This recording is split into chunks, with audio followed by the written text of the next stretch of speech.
मेरा नाम है मुकेश कोठारी। 1973 में मेरा जन्म हुआ। इंटर एजुकेशन बीकॉम तक की है और 6 भाई बहनों के परिवार में सबसे छोटे व्यक्ति मुकेश कोठारी जिसका नाम है। मेरे फादर जब मैं 9 साल का था तब रिटायर हो गए थे। डिफेंस के अंदर वो थे। फिटनेस साथ नहीं दी थी। वक्त से पहले उन्हें कंपल्सरी रिटायरमेंट लेना पड़ा और जब मेरे पिताजी का रिटायरमेंट हुआ 250 रुपये उनकी पेंशन आया करती थी। मकान थोड़ा बड़ा था, उसका किराया भी आता था। लगभग 500 रुपये की इनकम थी। महंगाई का दौर ज़्यादा नहीं था लेकिन 500 रुपये भी काफ़ी नहीं थे। लेकिन हमारे माँ बाप को मैं सैल्यूट करना चाहता हूँ कि उन्होंने ऐसी परिस्थितियों में हम बच्चों के एजुकेशन को कंप्लीट कराया जब एक आम आदमी के बस की बात नहीं थी। एक आम आदमी हिम्मत तोड़ देता है। उस समय मेरी माँ और पिताजी ने अपने पेट को काट कर हम बच्चों के एजुकेशन को कराया।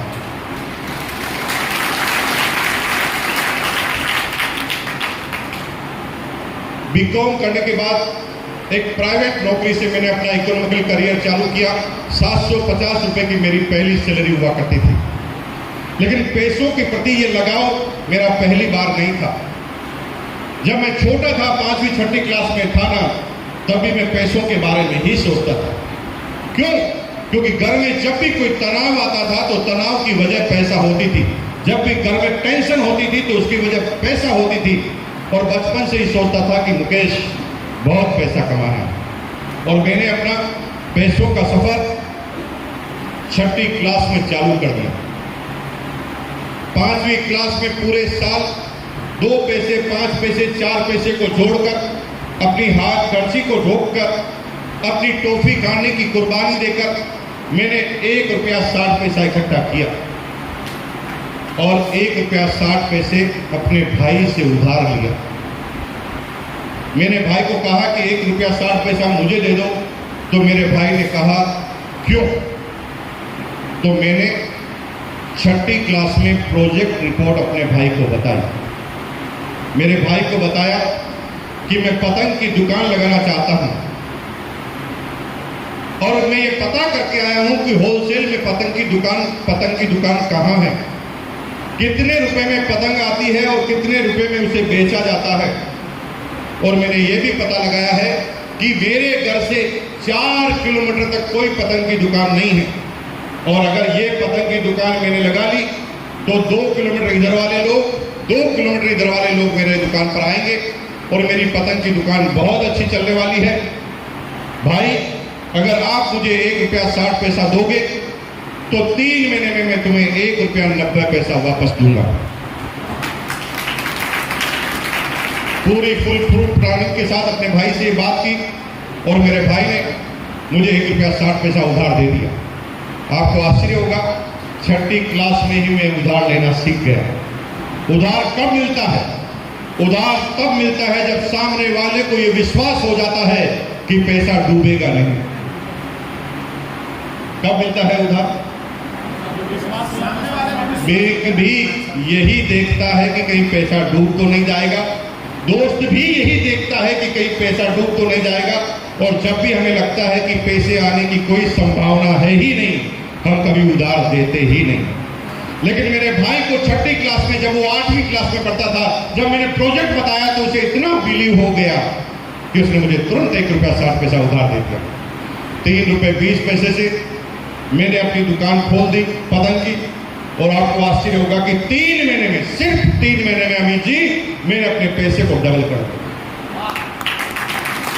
कौन सी क्लास में?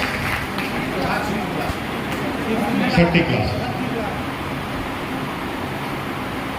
वहां से मेरा इकोनॉमिकल सफर चालू हुआ जो कभी पीछे हटकर नहीं हुआ। आप इतने सीनियर टेक्निकल अचीवर हैं, आपके पास भी ऐसा कोई बिजनेस है जिसमें आप 3 महीने में पैसा डबल कर सकते हैं तो मुझे बताइए। 3 साल में भी कर सकते हैं तो बताइए। आज की बिजनेस की हालत में तो 10 साल में भी डबल करना संभव नहीं है। लेकिन मैंने ये 6वीं क्लास में किया और मात्र 3 महीने। वहां से मेरा सफर चालू हुआ और आपको आश्चर्य होगा, उसके बाद मेरे सोचने का तरीका आम आदमी से बिल्कुल हटकर हुआ करता था। सारे बच्चे होली पर कौन सा कलर लाऊंगा और किसको लगाऊंगा, इसकी प्लानिंग करते थे। और मैं कलर की दुकान लगाने की प्लानिंग करता हूं। लोग राखी पर राखी बनवाने की तैयारी करते थे और मैं राखी की दुकान लगाने की तैयारी करता था। होली पर, दिवाली पर लोग पटाखे चलाने की तैयारी करते थे, मैं पटाखों की दुकान लगाता था। एक भी अपॉर्चुनिटी को मिस नहीं करता था। पार्ट टाइम, स्पेयर टाइम में पूरे दिन भर दिमाग में यही लगता था कि अब किसको बेचना है, अब किसको बेचना है, अब किसको बेचना है, और बेचना बेचना दिमाग में फिट हो गया। और आपको आश्चर्य होगा, 9वीं 10वीं क्लास में मेरे टीचर की इनकम और मेरी इनकम बराबर हुआ करती थी। मात्र 9वीं 10वीं क्लास में मेरे टीचर को जितनी इनकम मिलती थी ना, मैं पार्ट टाइम में उससे ज्यादा इनकम कमा लेता। सब कुछ जीवन में ठीक चल रहा था, लेकिन 11वीं क्लास में आते आते मैंने थोड़े बड़े बिजनेस करना चालू कर दिया, क्योंकि मुझे कोई समझाने वाला नहीं था कि 1 नंबर का क्या काम होता है और 2 नंबर का क्या काम होता है। मैं तो एक ही चीज देखता था, प्रॉफिट होता है कि नहीं होता। उस समय एलपीजी सिलेंडर की हिंदुस्तान में बहुत कमी थी, बहुत। डीबीसी, एक परिवार को 2 सिलेंडर महीने के मिलते थे।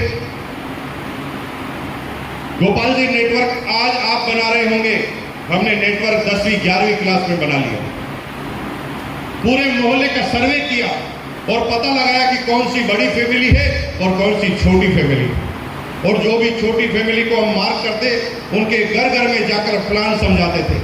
प्लान ये था कि भाई साहब, सरकार तुम्हें 2 सिलेंडर देती है और तुम्हारा इस्तेमाल एक ही होता है, तो सरकार से तुम दोनों खरीद लो। अगर वो खरीद लोगे तो 100 रुपया हम एक्स्ट्रा देंगे। 100 रुपये एक्स्ट्रा में सिलेंडर खरीद कर हम 150 रुपये में बेच देते थे। और 11वीं क्लास में 2-2.5 हजार रुपये पर मंथ कमा लेते थे ब्लैक कर कर कर। 12वीं क्लास में आते आते हम इतने कॉन्फिडेंस थे कि 5 सेंटीमीटर हमारा सीना बाहर निकल गया। लोग कहते हैं जिम में जाने से सीना बाहर निकलता है, हम कहते हैं पैसा कमाने से सीना बाहर निकलता है। 2-2.5 हजार रुपये कमाते थे ना, तो यूं चलते थे। 5 सेंटीमीटर हमारा सीना हमेशा बाहर रहता था, इसे कहते हैं कॉन्फिडेंस का बाहर निकला हुआ सीना। 12वीं क्लास में इतना कॉन्फिडेंट हम हुआ करते थे, किसी से बात करने में डरते ही नहीं थे। जो भी सामने आता था उससे हम बात कर लेते थे। 12वीं क्लास में हमारे सिटी के जो एलपीजी सिलेंडर के डीलर थे, उनके चेंबर में घुस गए बिना उनसे अपॉइंटमेंट लिए।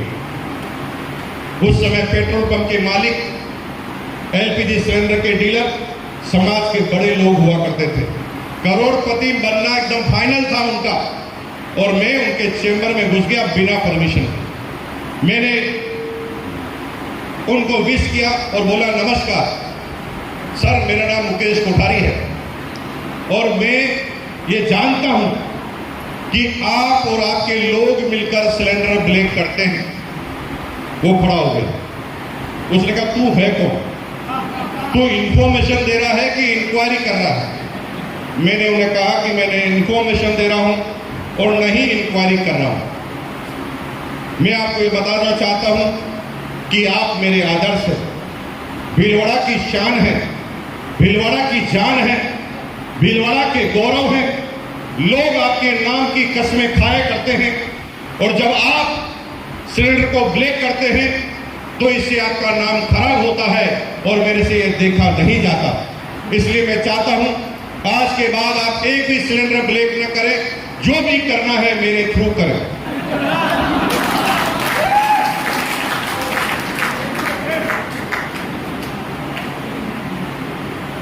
ये प्लान उन्हें इतना जबरदस्त पसंद आया कि तुरंत उन्होंने मैनेजर को बुलाया और मैनेजर को डांटा, दिमाग खराब है तुम्हारा, ऐसे सिलेंडर ब्लैक करोगे एक एक आदमी को तो मेरा नाम कितना खराब होगा। इसलिए आज के बाद तुम ब्लैक में करोगे ही नहीं सिलेंडर, जो भी ब्लैक करना है मुकेश कोठारी करेगा। और हम एक डीलर बन गए।